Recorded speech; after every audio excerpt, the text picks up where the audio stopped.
অবশেষে সমুদ্র দেখলাম ৯ বছর পর। শুধু দেখিনি, ভেবেছিলাম সবাই তো সমুদ্রের ছবি ক্যামেরাবন্দি করে, আমি ক্যানভাসে এঁকে স্মৃতি হিসেবে বাড়ি নিয়ে যাব। তাই অল্প কিছু আঁকার সরঞ্জামও নিয়ে গিয়েছিলাম।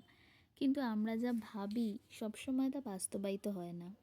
কারণ আমি সমুদ্রের ধারে গিয়ে ভাবছিলাম আমি এখানে কি করে আঁকবো। স্পটে পৌঁছোতে এতটাই বেলা হয়ে গিয়েছিল যে কাঠ ফাটা রোদ মাথার ওপর, তার সাথে ঠিক ঠিক করছে মানুষের ভিড়। কিন্তু তারপরেও আঁকলাম। বোল্ডারে বসে মা মাথার ওপর ছাতা ধরলো, বাবা সমুদ্রের নোনা জল এনে দিল, আর বোন ভিডিও করে দিচ্ছিল।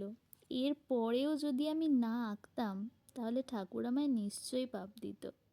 কথায় বলে না, প্রতিকূল পরিস্থিতি অনেক কিছু শিখিয়ে দেয়। যেমন ওই যে আবারও প্যালেট নিয়ে যেতে ভুলে গিয়েছিলাম, তাই বিকল্প হিসেবে ব্যবহার করেছিলাম টিস্যু পেপার।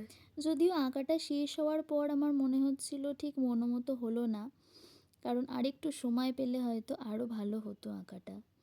কিন্তু সমুদ্রের ধারে আঁকতে বসে যেটা আমার সবচেয়ে বড় প্রাপ্তি হয়েছে তা হচ্ছে এক অদ্ভুত সুন্দর মজার একটি অভিজ্ঞতা। কত মানুষ দাঁড়িয়ে আমার আঁকা দেখছিলেন, বিশেষত বাচ্চারা দাঁড়িয়ে অবাক চোখে দেখছিল।